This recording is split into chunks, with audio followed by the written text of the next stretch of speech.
So in today's video, I'm sharing how to express anger in a healthy way. So in this video, we're going to go over what is healthy anger and how to express it in a way that doesn't hurt you or the ones you love. Now, if you're new, my name's Michelle Ferris. I'm a psychotherapist and I love helping people create relationships that work.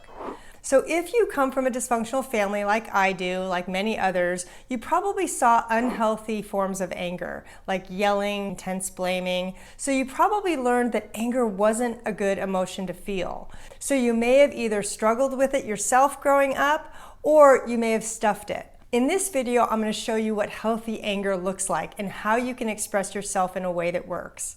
So healthy anger focuses on you and your feelings. It doesn't focus on what they're doing to you or how they're making you feel. Because if you've ever noticed your anger when it's unhealthy, your entire focus is blaming the other person, thinking that they have done something wrong to you. And when our focus is on somebody else's behavior, we tend to feel more powerless. And that actually ignites more unhealthy anger, and I don't want that for you.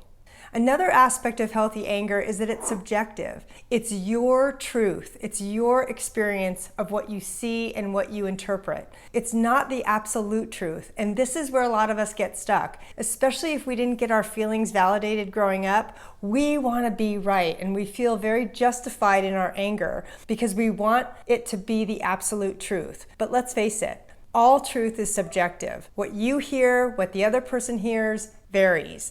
So I want you to embrace the fact that healthy anger is subjective, which means owning your own experience, not going to being right. Because when we're trying to be right, somebody else is wrong, and that bleeds into unhealthy anger. If you've ever struggled with your anger, say me too in the comments. I'm right there with you. This video is going to help. Another aspect of healthy anger is you need to be willing to identify and check out any negative assumptions. Because let's face it, when we get angry or triggered, we go into that fight, flight, freeze, or fawn response. Our heart rate beats a mile a minute, and we don't really have much control over what comes out of our mouth. That's what gets us into trouble. So what you want to do is you want to check out those negative assumptions you're making. And what I mean by that is almost always when I'm doing unhealthy anger, I'm assuming the other person's bad intentions. They're purposely doing this. They don't want the best for me. They don't like me. They think I'm stupid. Because what negative assumptions do is they light the match of anger. So you're already halfway there in your head. But here's the thing about negative assumptions.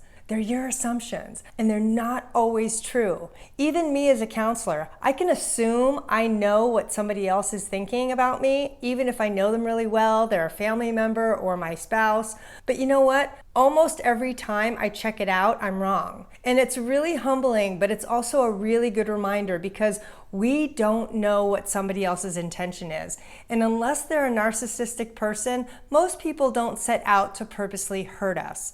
And it's really important to remember that, because if you can go into a conflict without assuming the negative or assuming the worst, you're going to get much farther. And you're going to be heard, which is what I want for you. So in order to express anger in a healthy way, you need to do these three things. You need to describe what's upsetting you in a neutral way, without shame, without blame. Because the minute you make it a judgment, the other person's going to shut off or get defensive, and I don't want that for you. So the more you can describe what's upsetting you in a neutral way, by using words you heard, by saying something like, "This is what I heard you say," that's a lot more inviting than "you said I was stupid," because the other person is most likely going to deny that, especially if that's not what they actually said, but that's what you heard. Another thing you have to do for healthy anger is avoid generalizations, like using words like always or never, because let's face it, it's not true.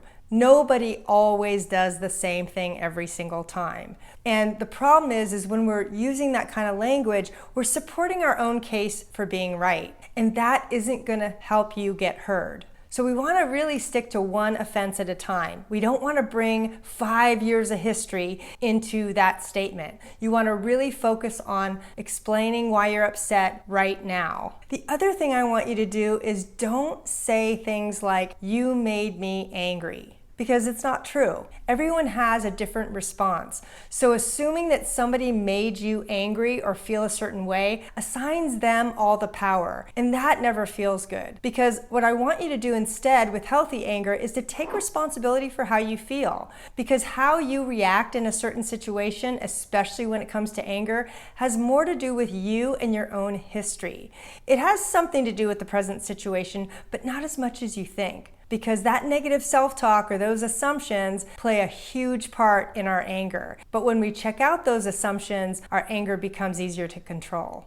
So how do you express anger in a healthy way? What do you actually say? What I like to do is start by saying, when you said this, I felt this. I have to describe the behavior in a neutral way. No generalizations, no judgments. That's really the cleanest way to express your anger, because you want to describe it as close to what actually was said as possible so that the other person hears it and doesn't reject you. Because if you put your own spin on it like, well, I'm really upset when you attacked me, they're going to react to that, because you really want to avoid using language like you've attacked me, you're gaslighting me, because again, those are really strong judgments that the other person is most likely going to react to. Another way you can express your anger is to say, what I heard you say was this, and this is how it impacted me. Because if you can come from a subjective point of view, instead of this is what you said, the other person is going to be more receptive and more open, because you're expressing your anger as an opinion, not as something they've done to you. This is a very subtle difference, but it can make a huge difference in the outcome of that conversation. Another way to express your anger in a healthy way is to simply say, I'm really upset because. Now here's the key. Don't go on and on. What I recommend is write it out. Write out 2 or 3 sentences of what actually happened, what was said, what was done, what wasn't done, so that you can be clear in expressing your anger. Where people get off track is they say, I'm really upset, and then they talk for several minutes. And the more they talk, the hotter they get. So with healthy anger, you want to do short sentences, because in healthy anger, we don't want to rev ourselves up by going on too long. Now, another aspect I want to cover is the benefits of healthy anger. One of them is that it's going to help give you a way to advocate for yourself, because anger signals us that something isn't okay. Someone has probably said or done something that's not okay with you. So if you can express your anger in a direct, healthy, assertive way, you're going to be heard. And that's what most of us want in our relationships. Also, healthy anger helps you set better boundaries, because you're going to know what your limit is and you can express it and take care of yourself. And another benefit of expressing healthy anger is you're going to feel a lot more confident dealing with other people, especially in conflict. Because if you know and trust yourself to express how you feel without sugarcoating it, but without getting aggressive, your people skills are going to skyrocket, and you're going to feel a lot more comfortable when someone hurts your feelings or when something isn't right, because you're not going to be as afraid to speak up for yourself. Now, the next thing I want you to do is go watch my video on how to be a better listener, because that is your next step. Thanks so much.